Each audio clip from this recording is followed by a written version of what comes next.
अस्सलाम वालेकुम व्यूअर्स, कैसे हैं? उम्मीद करते हैं कि खैरियत से होंगे। आज की जो वीडियो है वो पंजाबी सकाफ़त के रिलेटेड है और इंशाल्लाह इसमें बहुत सारी अमेजिंग चीज़ें आपसे शेयर की जाएंगी। इसमें थोड़ा सा वॉइस का थोड़ा सा प्रॉब्लम है। हमें 2-3 मशीनरी थी जिसकी साउंड जो है हमने फोर्सली कोशिश की कि वो बंद करवाई जाए, मगर उनकी भी एक मजबूरी थी। उनके कारोबार का कोई थोड़ा सा इशू था जिसकी वजह से हम उन्हें बंद नहीं करवा पाए, मगर फिर भी बहुत अच्छी हमने शूट की है और थोड़ी सी लेंथी है ये वीडियो और इसको एंड तक देखिएगा। और इसके अंदर एक बिज़नेस आइडिया भी हमने आपसे शेयर किया है और इंशाल्लाह आप इंजॉय करेंगे इसको देख के, तो काइंडली इसको एंड तक देखिएगा। तो देखते हैं जी वीडियो के अंदर क्या है और चलते हैं वीडियो की जानिब। अंसर चीमा साहब हैं जो बुर्ज चीमा से बिलोंग करते हैं, उन्होंने हमें इनवाइट किया है। तो जी व्यूज़, इस वक्त जो है हम अंसर चीमा साहब के पास जा रहे हैं और आज आपको जो है पंजाबी सकाफ़त देखने को मिलने लगी है।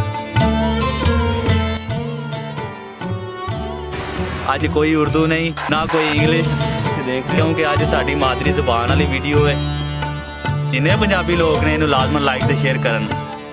ਅੱਜ ਤੁਹਾਨੂੰ ਵੇਖਣ ਨੂੰ ਮਿਲੇਗਾ ਵੇਲਣਾ ਗੁੜ ਦਾ, ਲੱਸੀ ਦਾ ਛੰਨਾ ਹੋਵੇ, ਮੱਖਣ ਦਾ ਪੇੜਾ ਹੋਵੇ, ਦੇਸੀ ਗੰਦਲਾਂ ਦਾ ਸਾਗ ਹੋਵੇ ਤੇ ਨਾਲ ਹੋਵੇ ਗੁੜ ਤਾਜ਼ਾ ਵੇਲਣੇ ਦਾ। ਤੇ ਪੰਜਾਬੀ ਸਕਾਫਤ ਨੂੰ ਸਲਾਮ ਹੈ ਕਿ ਜਿਹੜੀ ਅੱਜ ਸਾਨੂੰ ਹੁਣ ਵੇਖਣ ਨੂੰ ਨਹੀਂ ਮਿਲਦੀ। ਤੇ ਅਸੀਂ ਚੱਲਨੇ ਆ ਅੰਸਰ ਚੀਮਾ ਸਾਹਿਬ ਦੇ ਕੋਲ ਤੇ ਇਸ ਵਕਤ ਜੋ ਹੈ ਕੈਮਰਾਮੈਨ ਨੂੰ ਕੰਮ ਕਰਦਾ ਰਹਾ ਇੱਧਰ ਨੂੰ ਵਿਜ਼ਿਟ ਕੀਤਾ ਉਹਨਾਂ ਦਾ ਡੇਰਾ ਤੇ ਅਸੀਂ ਬਸ ਪਹੁੰਚਣ ਵਾਲੇ ਆ ਉੱਥੇ। ਤੇ ਬਾਬਾ ਜੀ ਸਿਆਲਕੋਟ ਤੁਸੀਂ ਲਾਜ਼ਮਨ ਸਾਡੇ ਨਾਲ ਰਹਿਣਾ ਹੈ।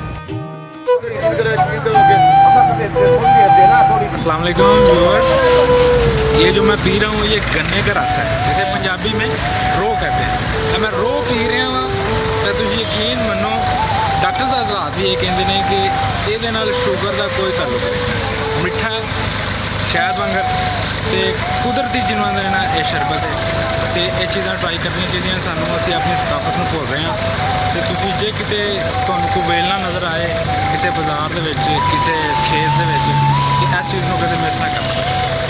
देसी कंटेंट तुहाडे लिए असीं लैके आए हैं, जिहड़ा कि कमेंट सैशन के अंदर बहुत ज़्यादा जिहड़ा इहदे बारे जिक्र किया जाता सी कि गुड़ बनाने वाली मशीनरी जिहड़ी है वो सानू विखाई जाए। लो जी, इस टाइम मैं मेरे हाथ जिहड़ी शायद तुसीं वेख रहे हो इहनूं आंदे ने घवां। की आंदे ने जी घवां? ए वे पंजाबी ज़बान दा लफज जे ते ए करदा की है तुहानू विखाने आ। इधर आओ जरा कैमरामैन थोड़ा जिहा नेड़े हो। ए वेखो जी, ए तुहानू एक छोटा जिहा डब्बा जिहा नज़र आण दिया, इहदे विच उत्थों लिया के रो जिहड़ी इहदे विच पाई जांदी है। इहदे नाल लाया जाता है खोल के तो फिर वो टैंकी के विचों इत्थे रो जी शिफ्ट होंगी है, इत्थे आती है। ठीक है, कड़ाह दे विच आंदी है। कड़ाह काफ़ी तगड़ा इन्हें बनाया, घट्टो घट्ट जो है 5 फुट के रेडियस के गुलाई के बने हैं। हवा फेरी का ठीक है।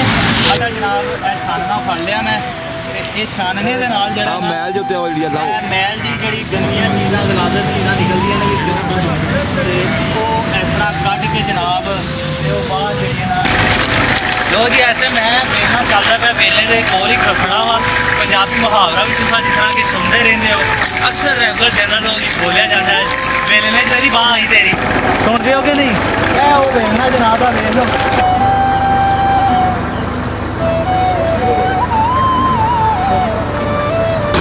गुड़ तकरीबन तैयार हो गया जी। हुण आखिरी मरहला है, मिनट तीसरी गेम रह गई है तो बगैर मसालों तो बगैर कोई जहर मोहरा पान तो ये गुड़ तैयार बहुत अच्छा। गंढ कहते हैं जी लकड़ की। तो अगे तुहानू दस्सिया सी कि लकड़ की एक बड़ी चीज़ होंगी है कि उस तो बाद ठोस शक्ल च आती है तो वो रखा जाता है। दोनों आते गंढ अब जो ही उधर मरहला आता है तो ही जनाब तुहानू भी लाजमन दिखा।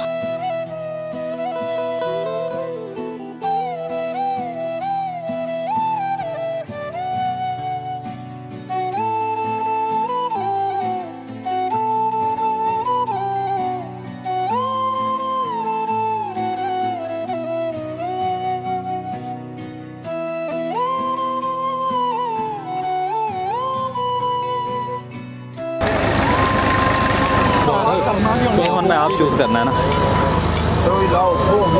इन्होंने आप शूट करना। चलो जी।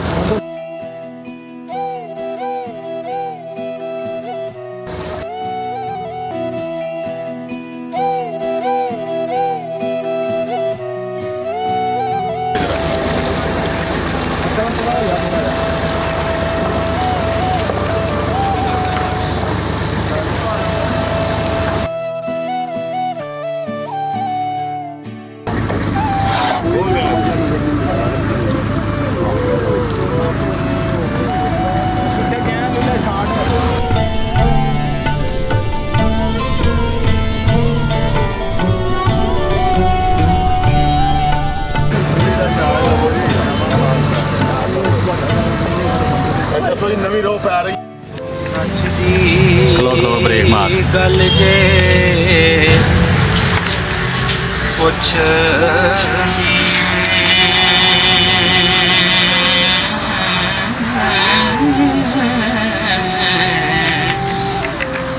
कन ला के सुन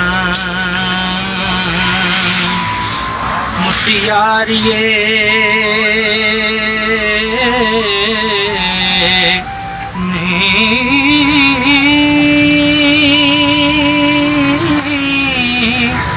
मैं ता खोल के बात सुना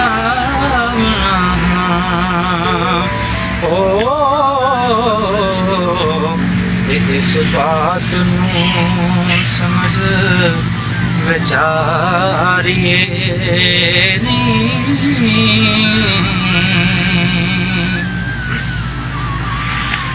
ते साड़ कुंड नू खोल के वेख नैना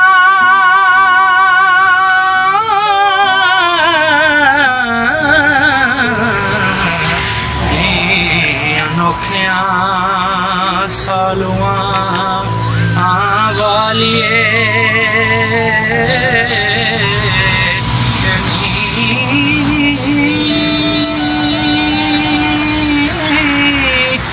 कुंड खोल के जरा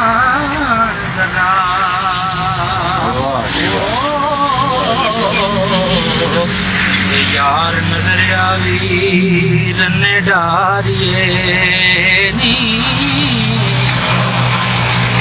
वादी वादी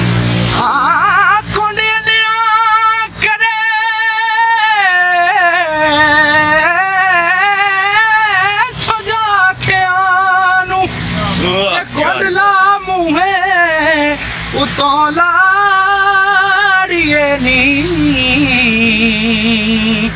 वारस शाह ना दबिए मोतियानू ते फुल अग दे विच ना साड़िए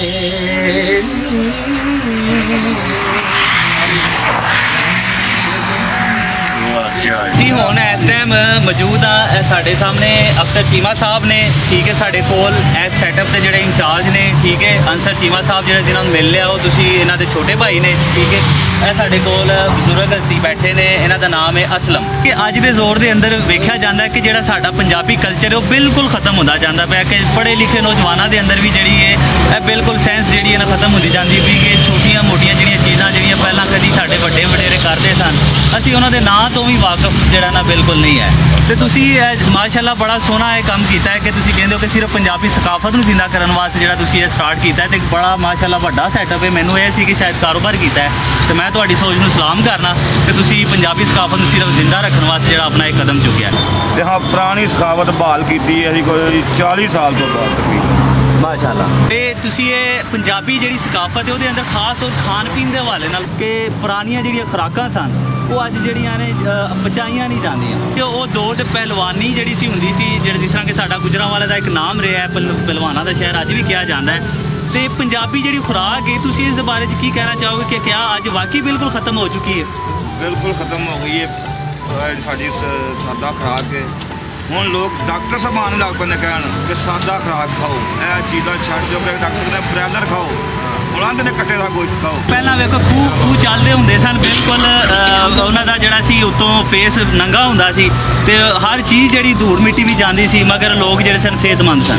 ਤੇ ਅੱਜ ਕੀ ਵਜ੍ਹਾ ਹੈ ਕਿ ਅੱਜ ਫਿਲਟਰ ਦਾ ਪਾਣੀ ਪੀਂਦਿਆਂ ਹੋਇਆ ਵੀ ਫਿਰ ਵੀ ਬਿਮਾਰੀਆਂ ਜਿਹੜੀਆਂ ਨੇ ਰੂਝਦੇ ਨੇ? ਇਹਦੇ ਬਾਰੇ 'ਚ ਕੀ ਕਹਿੰਦੇ ਹੋ ਤੁਸੀਂ? ਹੈ ਹੀ ਗੰਦ ਸਾਰਾ ਜੋ ਹੈ, ਵੇਖੋ ਨਾਲ ਪਾਣੀ ਨੈਸ਼ਨਲ ਅਗਲੇ ਦਿਨ ਅਸੀਂ ਬੈਠੇ ਇੱਕ ਜਗ੍ਹਾ 'ਤੇ, ਉੱਥੇ ਦੋਸਤ ਪਾ ਕਹਿਣ ਕਿ ਡਾਕਟਰ ਪਾ ਕਹੇ ਕਿ ਨੈਚੁਰਲ ਦਾ ਪਾਣੀ ਛੱਡ ਦਿਓ, ਪਾਣੀ ਜਿਹੜਾ ਥੱਲੇ ਨੈਚੁਰਲ ਆ ਰਿਹਾ ਉਹ ਪੀਓ। ਇਹ ਪਾਣੀ ਦੇ ਵਿੱਚ ਪਤਾ ਨਹੀਂ ਕਿਹੜਾ ਕਿਹੜਾ ਕੈਮੀਕਲ ਯੂਜ਼ ਕਰਕੇ ਦੇ ਅੱਗੇ ਧਰ ਦਿੰਦੇ ਨੇ ਬੋਤਲਾਂ, ਦੇਖੋ ਜੀ 60 ਰੁਪਏ ਦੀ ਬੋਤਲ ਹੈ, 65 ਰੁਪਏ ਦੀ ਬੋਤਲ, ਤੇ ਫ੍ਰੀ ਅੱਲਾ ਨੇ ਪਾਣੀ ਦਿੱਤਾ ਸਾਨੂੰ ਜੀ, ਕੋਈ ਪੈਸਾ ਨਹੀਂ ਉਸ ਪਾਣੀ ਦਾ। ਇਹ ਖੁਰਾਕ ਦੇ ਹਵਾਲੇ ਨਾਲ ਕੋਈ ਥੋੜੀ ਜਿਹੀਆਂ ਕੋਈ ਡਿਸ਼ਾਂ ਜਿਹੜੀਆਂ ਨੇ ਅੱਜ ਦੇ ਦੌਰ ਦੇ ਅੰਦਰ ਐਜ਼ ਆ ਉਹਨਾਂ ਨੂੰ ਬ੍ਰਾਂਡ ਵੇਖਿਆ ਜਾਂਦਾ ਹੈ। ਬੜੇ ਵੱਡੇ ਹੋਟਲ ਮੈਂ ਵੇਖੇ ਨੇ ਕਿ ਜਿਹੜੇ ਪੁਰਾਣੀ ਪੰਜਾਬੀ ਕਲਚਰ ਦੀਆਂ ਖੁਰਾਕਾਂ ਸਨ ਨਾ, ਉਹਨਾਂ ਦੀ ਡਿਸ਼ਾਂ ਲੋਕਾਂ ਨੂੰ ਜਿਹੜਾ ਐਜ਼ ਅ ਰੋਲ ਮਾਡਲ ਅੱਗੇ ਕਰਕੇ ਜਿਹੜੇ ਨੇ ਉਹ ਅੱਗੇ ਲੋਕ ਖਾਂਦੇ ਹੀ ਨਹੀਂ ਬਲਕਿ ਬੜੇ ਸ਼ੌਕ ਦੇ ਨਾਲ ਉਹਦੀ ਰੈਸਿਪੀ ਵੀ ਪੁੱਛਦੇ ਨੇ ਕਿ ਜੀ ਕਿੰਝ ਬਣਦੀ ਹੈ। ਕੋਈ ਖੁਰਾਕਾਂ ਦੇ ਬਾਰੇ 'ਚ ਕੋਈ ਡਿਸ਼ਾਂ ਦੇ ਬਾਰੇ 'ਚ ਦੇਖੋ ਵੱਡਿਆਂ ਜ਼ਿਲ੍ਹਿਆਂ ਜਾਈਏ, ਜ਼ਿਲ੍ਹਾ ਲਾਹੌਰ ਹੈ, ਅਸੀਂ ਉੱਥੇ ਜਾਂਦੇ ਹਾਂ ਤੇ ਵੱਡਿਆਂ ਹੋਟਲਾਂ 'ਚ ਵੀ ਉੱਥੇ ਮੱਕੀ ਦੀ ਰੋਟੀ ਤੇ ਸਾਗ ਜਿਹੜਾ ਸਾਡਾ ਹੈ ਉਹ ਸਾਨੂੰ ਬਹੁਤ ਮਹਿੰਗਾ ਮਿਲਦਾ ਹੈ। ਸਾਡੇ ਲੋਕ ਜਿਹੜੇ ਇੱਥੋਂ ਰਹਿਣ ਵਾਲੇ ਨੇ ਉਹ ਲੋਕ ਇਸ ਚੀਜ਼ ਨੂੰ ਪਸੰਦ ਹੀ ਨਹੀਂ ਕਰਦੇ। ਤੇ ਅੱਜ ਦੇ ਦੌਰ 'ਚ ਬਾਕੀ ਘਰ ਦੇ ਅੰਦਰ ਮੌਜੂਦ ਹੋ ਸਕਦੀ ਹੈ, ਅਵੇਲੇਬਲ ਹੈ ਕਿ ਅੱਜ ਦੇ ਦੌਰ ਦੇ ਅੰਦਰ ਇਹ ਚੀਜ਼ਾਂ ਮਿਲਦੀਆਂ ਨੇ। ਸਾਡੇ ਘਰ ਮੱਕੀ ਦਾ ਆਟਾ ਵੀ, ਮੱਕੀ ਵੀ, ਸਾਗ ਵੀ, ਮੱਖਣ ਵੀ ਸਾਡਾ, ਮੱਝਾਂ ਰੱਖੀਆਂ ਨੇ, ਸਭ ਕੁਝ ਸਾਡਾ ਆਪਣਾ ਸਾਥੀ। ਕੀ ਰਾਏ ਦਿਓ ਕਿ ਇਹਨੂੰ ਕਿਸ ਤਰ੍ਹਾਂ ਆਮ ਕੀਤਾ ਜਾ ਸਕਦਾ? ਤੁਹਾਡੀ ਰਾਏ ਦੇ ਮੁਤਾਬਕ ਇਹ ਚੀਜ਼ਾਂ ਨੂੰ, ਦੇਸੀ ਕਲਚਰ ਨੂੰ ਕਿਸ ਤਰ੍ਹਾਂ ਅਸੀਂ ਆਮ ਕਰ ਸਕਦੇ ਹਾਂ? ਦੇਸੀ ਕਲਚਰ ਨੂੰ ਐਸਾ ਲੋਕ ਵੇਖ ਕੇ ਜਿਸ ਤਰ੍ਹਾਂ ਮੈਂ ਬੋਲਣਾ ਪਏ ਲੋਕੀ ਸੁਣਦੇ ਨੇ ਪਏ ਜੀ ਜੀ, ਇਹ ਚੀਜ਼ਾਂ ਯੂਜ਼ ਕਰੋਗੇ ਤੇ ਸਿਹਤਮੰਦ ਹੋ ਜਾਓਗੇ ਜੀ। ਜਿਹੜੇ ਲੋਕ ਖਾਣਗੇ ਮੰਮੀ ਡੈਡੀ ਵਾਲੀਆਂ ਚੀਜ਼ਾਂ ਲੋਕ ਫਾਸਟ ਫੂਡ ਫਾਸਟ ਫੂਡ ਜਿਹਨੂੰ ਆਉਂਦੇ ਨੇ, ਜਿਹੜੇ ਉਹਨਾਂ ਨੂੰ ਪਤਾ ਨਹੀਂ ਉਹ ਕੀ ਚੀਜ਼ਾਂ ਦਾ। ਇਹਦੇ ਬਾਰੇ 'ਚ ਵੀ ਕਿਹਾ ਜਾਂਦਾ ਕਿ ਜੀ ਦੇਸੀ ਫਸਲਾਂ ਜਿਹੜੀਆਂ ਨੇ ਉਹ ਕਿਸਾਨ ਦੇ ਕੋਲੋਂ ਖੋਹ ਲਈਆਂ ਗਈਆਂ ਨੇ, ਉਹ ਜਿਹੜਾ ਉਹਦਾ ਹਾਈਬ੍ਰਿਡ ਬੀਜ ਦੇ ਦਿੱਤਾ ਗਿਆ ਹੈ। ਯਾਨੀ ਕਿ ਹਰ ਚੀਜ਼ ਦੇ ਅੰਦਰ ਜਿਹੜੀਆਂ ਨੇ ਦੇਸੀ ਸਕਾਫਤ ਨੂੰ ਜਿਹੜਾ ਨਾ ਉਹ ਬਦਨਾਮ ਕਰਨ ਦੀ ਕੋਸ਼ਿਸ਼ ਕੀਤੀ ਜਾ ਰਹੀ। ਕਿਆ ਵਾਕਈ ਇਸ ਤਰ੍ਹਾਂ ਸਹੀ ਹੈ? ਬਿਲਕੁਲ ਇਸ ਤਰ੍ਹਾਂ ਹੀ ਗੱਲ ਹੈ। ਦੇਸੀ ਚੀਜ਼ ਖਤਮ ਕਰ ਦਿੱਤੀ ਗਈ ਹੈ, ਹਰ ਚੀਜ਼ ਹਾਈਬ੍ਰਿਡ ਆ ਗਈ ਹੈ। ਜ਼ਹਿਰ ਹੀ ਜ਼ਹਿਰ ਪਾ ਰਹੇ ਉੱਤੇ ਹਾਈਬ੍ਰਿਡ ਬੀਜ ਦੇ ਉੱਤੇ। ਜਵਾਨੀ ਨੂੰ ਤੇ ਅੱਜ ਦੀ ਜਵਾਨੀ ਨੂੰ ਕਿਸ ਤਰ੍ਹਾਂ ਵੇਖਦੇ ਹੋ? ਅਜੀ ਜਵਾਨੀ ਹੈ ਕੋਈ ਨਹੀਂ ਤੇ ਨੇੜੇ ਹੋਏ ਦੁਬਾਰਾ ਬੋਲਿਓ। ਜਵਾਨੀ ਕੋਈ ਨਹੀਂ ਹੋਣਾ, ਹੋਣੀ ਆ ਜਵਾਨੀ? ਨਾ ਕੋਈ ਨਹੀਂ, ਇਹ ਵਡੇਰੇ ਹੋ ਗਏ ਨੇ ਸਾਰੇ? ਇਹ ਕੁਝ ਵੀ ਨਹੀਂ ਜੀ। ਅੱਛਾ, ਹੈ ਹੀ ਕੋਈ ਨਹੀਂ। ਇਹਦੀ ਕੀ ਨਾ ਵਜ੍ਹਾ? ਕੋਈ ਖੁਰਾਕ ਹੈ, ਨਾ ਸਾਡਾ ਪਾਣੀ ਸਹੀ ਹੈ, ਨਾ ਸਾਡੀਆਂ ਖੁਰਾਕਾਂ ਸਹੀ ਨੇ। ਜਿਹੜੀ ਅਸੀਂ ਕਰਮ ਆਪਣੇ ਘਰ ਹੀ ਬਣਾਉਂਦੇ ਉਹ ਵੀ ਨਹੀਂ ਸਹੀ। ਅੱਛਾ, ਖਾਦ ਤੇ ਦਵਾਈਆਂ ਪਾਉਂਦੇ ਆ, ਸਹੀ ਖੁਰਾਕ ਹੈ ਹੀ ਨਹੀਂ ਕੋਈ। ਤੇ ਇਸ ਤੋਂ ਇਲਾਵਾ ਕੀ ਵਜ੍ਹਾ ਹੈ? ਚਲੋ ਠੀਕ ਹੈ, ਉਹ ਤੇ ਹੋਇਆ ਆਮ ਜਿਹੜਾ ਜਿਸ ਤਰ੍ਹਾਂ ਕਿ ਉਦੋਂ ਤਰਬੀਅਤ ਹੁੰਦੀ ਸੀ ਬੱਚੇ ਦੀ, ਵੱਡਾ ਹੁੰਦਾ ਸੀ, ਬਾਲੜਾ ਹੁੰਦਾ ਸੀ, ਉਹਨੂੰ ਸੁਣਿਆ ਜਾਂਦਾ ਸੀ ਕਿ ਉਹਨੂੰ ਤੇਲ ਛਿਲ ਮਲਦੇ ਨੇ, ਉਹਨੂੰ ਭਲਵਾਨੀ ਦਾ ਸ਼ੌਕ ਹੁੰਦਾ ਸੀ। ਠੀਕ ਹੈ, ਇਹ ਇੱਕ ਖੇਲ ਗਿਣਿਆ ਜਾਂਦਾ ਹੈ। ਕਬੱਡੀ ਖਾਸ ਤੌਰ 'ਤੇ ਜਿਹੜੀ ਮੇਲੇ ਲੱਗਦੇ ਨੇ ਅੱਜ ਤਾਂ ਬਿਲਕੁਲ ਖਤਮ ਹੋ ਚੁੱਕੇ ਨੇ। ਤੇ ਅੱਜ ਦੇ ਦੌਰ ਦੇ ਵਿੱਚ ਇਹ ਚੀਜ਼ਾਂ ਕਿਉਂ ਨਹੀਂ ਹੈ? ਹਾਂਜੀ, ਜਦੋਂ ਅਸੀਂ ਹੁੰਦੇ ਹਾਂਜੀ। ਹਾਂ ਅਸੀਂ ਕਬੱਡੀ ਵੀ ਖੇਡਦੇ ਹਾਂ, ਕੁਸ਼ਤੀ ਵੀ ਕਰਦੇ ਹਾਂ, ਦੌੜਾਂ ਵੀ ਕਰਦੇ ਹਾਂ, ਅੱਛਾ ਤੇ ਫੁੱਟਬਾਲ ਵੀ ਖੇਡਦੇ ਹਾਂ, ਸਾਰੇ ਕੰਮ ਕਰਦੇ ਹਾਂ। ਤੇ ਹੁਣ ਉਹ ਕੋਈ ਨਹੀਂ। ਅੱਛਾ, ਜਦੋਂ ਅਸੀਂ ਰਾਤ ਨੂੰ ਨਾ ਸਾਰੇ ਇਕੱਠੇ ਹੋ ਕੇ ਬਹਿੰਦੇ ਹੁੰਦੇ ਹਾਂ। ਅੱਛਾ, ਮੈਂ ਸੱਜਾ ਸਾਰੇ ਇਕੱਠੇ ਹੋ ਕੇ ਹੁਣ ਰਾਤ ਜਦੋਂ ਦਿਨ ਡੁੱਬ ਜਾਂਦਾ ਨਾ ਘਰੋਂ ਨਿਕਲਦਾ ਹੀ ਕੋਈ ਨਹੀਂ। ਅੱਛਾ। ਟੀਵੀ ਨੇ ਜਾਣ ਛੱਡ। ਅੱਛਾ, ਉਹ ਟੀਵੀ ਜਿਹੜਾ ਨਾ ਉਹ ਲੈ ਕੇ ਲੈ ਟੀਵੀ ਤੇ ਮੋਬਾਈਲ ਦੋਵੇਂ ਹੀ, ਯਾਨੀ ਕਿ ਇਕੱਠਿਆਂ ਨਹੀਂ ਬਹਿਣ ਦੇਣ ਦੇ। ਉਹ ਰਾਤ ਨੂੰ ਬੰਦੇ ਕੋਈ ਲਾਉਂਦਾ ਪੈਣਾ ਕਿੱਥੇ। ਹਾਂ ਜੀ ਬਿਲਕੁਲ ਜੀ, ਕਿਧਰੇ ਕੋਈ ਮਹਿਮਾਨ ਆਈਏ ਤਾਂ ਇੱਕ ਨੁਕਰੇ ਉਧਰ ਲੱਗ ਜਾਂਦਾ, ਇੱਕ ਉਧਰ ਲੱਗ ਜਾਂਦਾ, ਕੋਲ ਕੋਈ ਬਹਿੰਦਾ ਹੀ ਨਹੀਂ। ਕੋਈ ਇੱਕ ਦੂਜੇ ਕੋਈ ਸਾਥ ਨਹੀਂ ਰਹਿ ਗਿਆ ਕੋਈ। ਅੱਗੇ ਤੁਹਾਡੀ ਨਜ਼ਰ ਦੇ ਵਿੱਚ, ਸੌਰੀ ਮੈਂ ਤੁਹਾਡੀ ਗੱਲ ਟੋਕੀ, ਤੁਹਾਡੀ ਨਜ਼ਰ ਤੇ ਐਸੀ ਕਿਹੜੀ ਸ਼ੈ ਕਰਨੀ ਚਾਹੀਦੀ ਹੈ ਕਿ ਦੁਬਾਰਾ ਉਹ ਪੁਰਾਣਾ ਜਿਹੜਾ ਵੇਲਾ ਫੇਰ ਆਈਏ? ਨਹੀਂ ਆ ਸਕਦਾ। ਇਸ ਵਕਤ ਇਸ ਟਾਈਮ ਅਸੀਂ ਇੰਨੇ ਆਪਣੀ ਜਿਹੜੀ ਹੈ ਲੇਟੈਸਟ ਚੀਜ਼ਾਂ ਦੇ ਅੰਦਰ ਫਸ ਗਏ ਹਾਂ ਕਿ ਸਾਡੇ ਬਜ਼ੁਰਗ ਹਜ਼ਰਾਤ ਦਾ ਇਹ ਵਿਊ ਹੈ ਕਿ ਨਾਮੁਮਕਿਨ ਦੀ ਚੀਜ਼ ਲੱਗਦੀ ਹੈ। ਫਿਰ ਵੀ ਉਹ ਚੀਜ਼ਾਂ ਸਾਨੂੰ ਥੋੜੀ ਜਿਹੀ ਦੱਸੋ ਕਿ ਅਗਰ ਅਸੀਂ ਉਹਦੇ 'ਤੇ ਅਮਲ ਕਰੀਏ ਤਾਂ ਹੋ ਸਕਦਾ ਹੈ ਕਿਤੇ ਨਾ ਕਿਤੇ ਉਹ ਜਾ ਕੁਝ ਉਜਾਗਰ ਹੋ ਜਾਣ। ਉਹ ਥੋੜਾ ਜਿਹਾ ਸਾਨੂੰ ਦੱਸ ਦਿਓ। ਦੱਸ ਦੇ ਤੁਹਾਨੂੰ ਦੇਣਾ ਵਾ। ਪਹਿਲੀ ਤੇ ਇਹ ਕਿ ਅਸੀਂ ਆਪਣੀ ਔਲਾਦ ਦੀ ਤਰਬੀਅਤ ਕਰੀਏ। ਹਾਂਜੀ, ਉਹਨਾਂ ਨੂੰ ਕੋਈ ਸਿੱਧੇ ਰਾਹ ਤੇ ਲਾਈਏ।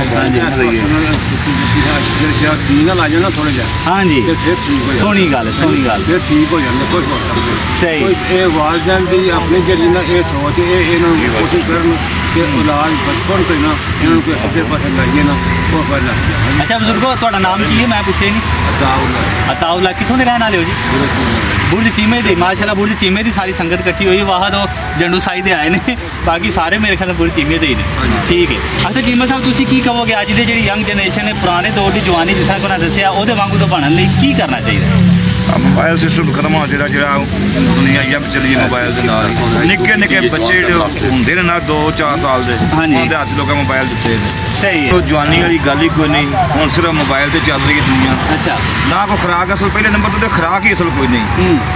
ਹਰ ਚੀਜ਼ ਨੂੰ ਜ਼ਹਿਰ ਪੈਂਦਾ। ਤੇ ਇਹ ਸਾਡੀ, ਸੋਰੀ ਮੈਂ ਤੁਹਾਡੀ ਗੱਲ ਟੋਕੀ, ਕਿ ਸਾਡੀ ਯੰਗ ਜਨਰੇਸ਼ਨ ਜਿਹੜੀ ਹੈ ਇਹ ਅਕਸਰ ਪੰਜਾਬੀ ਬੋਲਣੇ ਸ਼ਰਮਾਂਦੀ ਕਿਉਂ ਹੈ? ਇਹ ਨਾ ਸਾਡੇ ਲੋਕਾਂ ਦਾ ਘਰਾਂ ਦਾ ਮਾਹੌਲ ਇਸ ਤਰ੍ਹਾਂ ਦਾ ਹੋ ਗਿਆ ਹੈ ਕਿ ਅੰਮਾ ਜੋ 4 ਜਮਾਤਾਂ ਕਿਸੇ ਦੀ ਮਾਂ ਪੜ੍ਹ ਗਈ ਹੈ, ਅੱਛਾ, ਉਹਨੇ ਉਰਦੂ ਬੋਲਣਾ ਸ਼ੁਰੂ ਕਰ ਦਿੰਦਾ ਹੈ। ਘਰ ਉਰਦੂ ਤੇ ਬਾਹਰ ਪੰਜਾਬੀ। ਉਹ ਨਾ ਉਰਦੂ ਆਉਂਦਾ ਤੇ ਨਾ ਪੰਜਾਬੀ। ਮਿਸਾਲ ਵਿੱਚ ਬੋਲੀ ਛੱਡ ਦਿਓ। ਗੋਗੜ ਕਾਂ ਜਾਂ ਬੱਚੇ ਬਣ ਗਏ ਨੇ ਹੁਣ। ਮੇਰਾ ਨਾਮ ਰਜ਼ਾ ਜੀ। ਰਜ਼ਾ ਜੀ ਜੰਡੂ ਸਾਈ ਤੋਂ ਨੇ ਜੀ। ਇਹ ਰਜ਼ਾ ਸਾਹਿਬ ਤੇ ਥੋੜਾ ਇਹਨਾਂ ਦਾ ਪੁਆਇੰਟ ਆਫ ਵਿਊ ਲੈਣੇ ਆ ਦੀ ਇਹ ਕੀ ਕਹਿੰਦੇ ਨੇ। ਅੱਛਾ ਜੀ, ਤੁਸੀਂ ਪੁਰਾਣੀ ਜਵਾਨੀ ਦੇ ਅੱਜ ਦੀ ਜਵਾਨੀ ਦੇ ਬਾਰੇ 'ਚ ਕੀ ਕਹਿਣਾ ਚਾਹੋਗੇ? ਕਿਹੜੀ ਚੀਜ਼ ਅਪਡੇਟ ਹੋਣੀ ਚਾਹੀਦੀ? ਭਾਈ ਅਸਲ 'ਚ ਮਸਲਾ ਇਹ ਹੈ ਕਿ ਅੱਜ ਦੇ ਦੌਰ ਦੇ ਅੰਦਰ ਜਿਹੜਾ ਨਾ ਮੋਬਾਈਲ ਸਿਸਟਮ ਸਭ ਤੋਂ ਜ਼ਿਆਦਾ ਚੱਲ ਰਿਹਾ, ਜਿਹਦੀ ਵਜ੍ਹਾ ਤੋਂ ਸਾਰੀ ਜਨਰੇਸ਼ਨ ਜਿਹੜੀ ਨਵੀਂ ਹੈ ਇਹ ਨਵੀਂ ਐਪ ਟਿਕਟੌਕ ਹੋ ਗਈ ਹੈ, ਉਹ ਸਾਰੇ ਬੰਦੇ ਆਪਣੇ ਆਪ ਨੂੰ ਸਮਝਦੇ ਨੇ ਕਿ ਫੇਮਸ ਕਰ ਰਹੇ ਆ, ਇਹਦੇ ਵਿੱਚ ਜਿਹੜਾ ਮਗਨ ਹੋ ਗਏ ਨੇ। ਕੋਈ ਵਡੇਰਿਆਂ ਕੋ ਬਹਿੰਦਾ ਨਹੀਂ, ਖਲੋਂਦਾ ਨਹੀਂ, ਕੋਈ ਬਵੇ ਕਿਸੇ ਕੋਲ ਕੋਈ ਕਿਸੇ ਦੀ ਗੱਲ ਸੁਣੇ ਉਹਨੂੰ ਪਤਾ ਲੱਗੇ ਕਿ ਬਿਲਕੁਲ ਨਹੀਂ ਜੀ ਸਾਡਾ ਵਿਰਸਾ ਕੀ ਹੈ, ਅਸੀਂ ਕੀ ਕਰਦੇ, ਸਾਡੇ ਵਡੇਰੇ ਕੀ ਕਰਦੇ ਰਹੇ ਜੀ, ਅੱਗੋਂ ਸਾਨੂੰ ਜਿਹੜਾ ਆਪਣਾ ਖਾਨਦਾਨੀ ਸਾਡਾ ਕੀ ਸਿਸਟਮ ਹੈ, ਠੀਕ ਹੈ, ਉਹਦੇ ਬਾਰੇ 'ਚ ਬੰਦੇ ਨੂੰ ਇਲਮ ਹੋਣਾ ਚਾਹੀਦਾ। ਉਹਦੀ ਵਜ੍ਹਾ ਤੋਂ ਸਾਡੇ ਬੰਦੇ ਜਿਹੜੇ ਕੋਈ ਇੱਕ ਦੂਸਰੇ ਨੂੰ ਮਿਲਣਾ ਨਹੀਂ ਅੱਜ ਕੱਲ੍ਹ ਕੋਈ ਇਹਦਾ ਸਿਸਟਮ ਨਹੀਂ। ਤਾਲੀਮ ਦੇ ਹਵਾਲੇ ਨਾਲ ਥੋੜਾ ਜਿਹਾ ਦੱਸੋ ਕਿ ਤਾਲੀਮ ਦੇ ਅੰਦਰ ਪੰਜਾਬੀ ਜਿਹੜਾ ਸਬਜੈਕਟ ਹੈ, ਮਜ਼ਮੂਨ ਹੈ, ਉਹਨੂੰ ਬੜੀ ਹਕਾਰਤ ਦੇ ਨਾਲ ਵੇਖਿਆ ਜਾਂਦਾ, ਕਿਉਂ ਵੇਖਿਆ ਜਾਂਦਾ ਹੈ? ਇਹ ਜੀ ਬਸ ਇੱਕ ਸਾਡਾ ਮਾਸ਼ਰਾ ਬਣ ਗਿਆ ਜੀ, ਉਰਦੂ ਨੂੰ ਸਮਝਦੇ ਨੇ ਜੀ ਬਹੁਤ ਅੱਛਾ, ਲੇਕਿਨ ਸਾਡੀ ਮਾਦਰੀ ਜ਼ਬਾਨ ਪੰਜਾਬੀ ਹੈ, ਸਾਨੂੰ तो ਉਹਦੇ ਨਾਲ ਲੱਗਣ ਹੈ, ਠੀਕ ਹੈ, ਇਹ ਸਮਝਦੇ ਚਲੋ ਉਰਦੂ ਇੱਕ ਲਾਜ਼ਮ ਹੈ, ਬਿਲਕੁਲ ਅਸੀਂ ਸਮਝਦੇ ਹਾਂ ਕਿ ਸਕੂਲਾਂ ਦੀ ਹੱਦ ਤੱਕ ਬਿਲਕੁਲ ਇੰਗਲਿਸ਼ ਨੂੰ ਬਹੁਤ ਜ਼ਿਆਦਾ ਹੁੰਦਾ, ਲੇਕਿਨ ਪੰਜਾਬੀ ਇੱਕ ਸਾਡੀ ਮਾਦਰੀ ਜ਼ਬਾਨ ਹੈ, ਠੀਕ ਹੈ, ਅਸੀਂ ਪੰਜਾਬ ਦੇ ਰਹਿਣ ਵਾਲੇ ਹਾਂ, ਪੰਜਾਬੀ ਸਾਡੀ ਮਾਦਰੀ ਜ਼ਬਾਨ ਹੈ, ਸਾਨੂੰ ਇਹਦੇ ਨਾਲ ਮੁਹੱਬਤ ਹੈ, ਅਸੀਂ ਤਾਂ ਪੰਜਾਬੀ ਨੂੰ ਜ਼ਿਆਦਾ ਫੋਕਸ ਕਰਦੇ ਹਾਂ, ਠੀਕ ਹੈ, ਉਰਦੂ ਨੂੰ ਵੀ ਇਹ ਸਹੀ, ਲੇਕਿਨ ਉਹ ਜਿਹੜੀ ਭਾਈ ਹੋਰਾਂ ਗੱਲ ਕੀਤੀ ਹੈ ਕਿ ਜਦੋਂ ਵਾਲਦੈਨ ਦੇ ਉੱਤੇ ਡਿਪੈਂਡ ਕਰਦਾ, ਜਦੋਂ ਮਾਵਾਂ ਥੋੜੀਆਂ ਤਾਲੀਮ ਯਾਫਤਾ ਹੁੰਦੀਆਂ ਨੇ ਉਹ ਸਮਝਦੀਆਂ ਨੇ ਕਿ ਉਹ ਬੇਟਿਆਂ ਨੂੰ ਘਰ ਉਹ ਉਰਦੂ ਹੁੰਦਾ, ਬਾਹਰ ਉਹ ਪੰਜਾਬੀ ਨਾ ਉਰਦੂ ਜੋਗੇ ਰਹਿੰਦੇ ਨਾ ਉਹ ਪੰਜਾਬੀ ਜੋਗੇ ਰਹਿੰਦੇ। ਸਹੀ, ਇਹ ਮੇਨ ਜਿਹੜੀ ਬੁਨਿਆਦੀ ਵਜ੍ਹਾ ਹੈ ਉਹ ਹੈ ਕਿ ਤੁਸੀਂ ਸਾਨੂੰ ਤਰਬੀਅਤ ਸ਼ੁਰੂ ਕਰਨੀ ਚਾਹੀਦੀ। ਅਗਰ ਵਾਲਦੈਨ ਨੂੰ ਵੀ ਚਾਹੀਦਾ ਕਿ ਘਰਾਂ ਦੇ ਅੰਦਰ ਵੀ ਆਪਣਾ ਜਿਹੜੇ ਬੱਚੇ ਨੇ ਉਹਨਾਂ ਨੂੰ ਆਪਣਾ ਪੰਜਾਬੀ ਵਿਰਸਾ ਜਿਹੜਾ ਉਹਨੂੰ ਕਾਇਮ ਰੱਖਣਾ ਚਾਹੀਦਾ, ਪੰਜਾਬੀ ਜਿਹੜੀ ਉਹਨੂੰ ਆਪਣਾ ਮਾਂ ਬੋਲੀ ਹੈ, ਜਿਹਦੇ ਨਾਲ ਸਾਨੂੰ ਮੁਹੱਬਤ ਹੈ। ਤੇ ਆਖਰੀ ਮੈਂ ਇੱਕ ਕੁਐਸਚਨ ਕਰਾਂਗਾ ਤੁਹਾਡੇ ਕੋਲੋਂ ਕਿ ਅੱਜ ਇਸਲਾਮ ਦੇ ਬਾਰੇ 'ਚ ਅਗਰ ਗੱਲ ਕੀਤੀ ਜਾਵੇ ਨਾ ਤਾਂ ਕਰੋਗੇ ਅਮਲੀ ਮੁਜ਼ਾਹਰਾ ਕਿਉਂ ਨਹੀਂ ਹੁੰਦਾ? ਸਾਡਾ ਇਸਲਾਮ ਜਿਹੜਾ ਉਹ ਕਹਿੰਦਾ ਕੁਛ ਹੈ ਮਗਰ ਅਸੀਂ ਅਮਲ ਜਿਹੜਾ ਉਹਦੇ ਤੇ ਨਹੀਂ ਕਰਦੇ। ਸੱਜਣਾ ਸਾਰ ਨਾਲੋਂ ਜ਼ਿਆਦਾ ਜਿਹੜਾ ਇੱਕ ਇਮਾਨ ਦੀ ਕਮਜ਼ੋਰੀ ਹੈ, ਦੂਸਰਾ ਇਹ ਵੇ ਕਿ ਸਾਡੇ ਜਿਹੜੇ ਮਾਸ਼ਰੇ ਦੇ ਅੰਦਰ ਫਿਰਕਾਵਾਰੀਅਤ ਜਿਹੜੀ ਚੱਲ ਰਹੀ ਹੈ ਉਹਦੀ ਵਜ੍ਹਾ ਤੋਂ ਆਣ ਕੇ ਜਿਹੜਾ ਨਾ ਉਹ ਅਮਾਨ ਜਿਹੜਾ ਨਾ ਉਹ ਬੰਦੇ ਕੁਛ ਕਿਸੇ ਰੋਗ ਦੀ ਗੱਲ ਕੋਈ ਇਹ ਜਿਹੜੇ ਨੇ ਨਾ ਸਾਡੇ ਜਿਹੜੇ ਇਮਾਮ ਨੇ ਜਿਹੜੇ ਸਾਡੇ ਮੌਲਵੀ ਨੇ ਜਿਹੜੇ ਮੁਹੱਦਿਸ ਨੇ ਉਹਨੇ ਹੀ ਸਾਨੂੰ ਕੋਈ ਰਾਏ ਹੱਕ ਦੀ ਗੱਲ ਦੱਸਣੀ ਹੈ। ਸਹੀ, ਮਾਸ਼ਾਅੱਲਾ, ਸੋਹਣੀ ਗੱਲ ਕੀਤੀ। ਇਹ ਵੇ ਕਿ ਸਾਡੇ ਜਿਹੜਾ ਅਮਾਨ ਹੈ ਨਾ ਉਹ ਕਮਜ਼ੋਰ ਹੈ। ਸੋਹਣੀ ਗੱਲ ਜੀ, ਮਾਸ਼ਾਅੱਲਾ, ਸੋਹਣੀ ਗੱਲ। ਅੱਛਾ ਜੀ, ਵਿਊਜ਼ ਇਸ ਵਕਤ ਜਿਹੜਾ ਅਸੀਂ ਤੁਹਾਨੂੰ 3-4 ਜਿਹੜੇ ਨੇ ਸਾਡੇ ਹੋਸਟ ਹਨ ਉਹਨਾਂ ਦਾ ਅਸੀਂ ਤੁਹਾਨੂੰ ਪੁਆਇੰਟ ਆਫ ਵਿਊ ਵੀ ਸੁਣਾਇਆ ਕਿ ਪੰਜਾਬੀ ਸਕਾਫਤ ਜਿਹੜੀ ਹੈ ਕਿਉਂ ਜ਼ਿਆਦਾ ਹੈ ਖਤਮ ਹੁੰਦੀ ਜਾ ਰਹੀ ਹੈ। ਤੇ ਉਸ ਤੋਂ ਇਲਾਵਾ ਤੁਸੀਂ ਬਕਾਇਦਾ ਟੋਟਲ ਜਿਹੜਾ ਹੈ ਗੁੜ ਦੇ ਵਾਸਤੇ ਜਿਹੜਾ ਤੁਹਾਨੂੰ ਬਹੁਤ ਜ਼ਿਆਦਾ ਤੁਹਾਡੀ ਡਿਮਾਂਡ ਸੀ ਅਸੀਂ ਤੁਹਾਨੂੰ ਵਿਖਾਇਆ ਵੀ ਹੈ ਸ਼ੁਰੂ ਤੋਂ ਲੈ ਕੇ ਇਸ ਤਰ੍ਹਾਂ ਰੋਹ ਬਣਦੀ ਹੈ, ਫਿਰ ਉਸ ਤੋਂ ਬਾਅਦ ਜਿਹੜਾ ਉਹ ਠੋਸ ਹਾਲਤ 'ਚ ਕਿਸ ਤਰ੍ਹਾਂ ਜਾਂਦਾ ਹੈ। ਅਨਸਰ ਚੀਮਾ ਸਾਹਿਬ ਨੇ ਬਕਾਇਦਾ ਤੁਹਾਨੂੰ ਪੇਸੀਆਂ ਬਣਾ ਕੇ ਸਾਨੂੰ ਖਵਾਈਆਂ ਵੀ ਨੇ ਤੇ ਤੁਹਾਨੂੰ ਵਿਖਾਈਆਂ ਵੀ ਨੇ, ਠੀਕ ਹੈ। ਤੇ ਆਖਰ ਤੇ ਅਸੀਂ ਇਹਨਾਂ ਕੋਲੋਂ ਇਜਾਜ਼ਤ ਚਾਹਾਂਗੇ।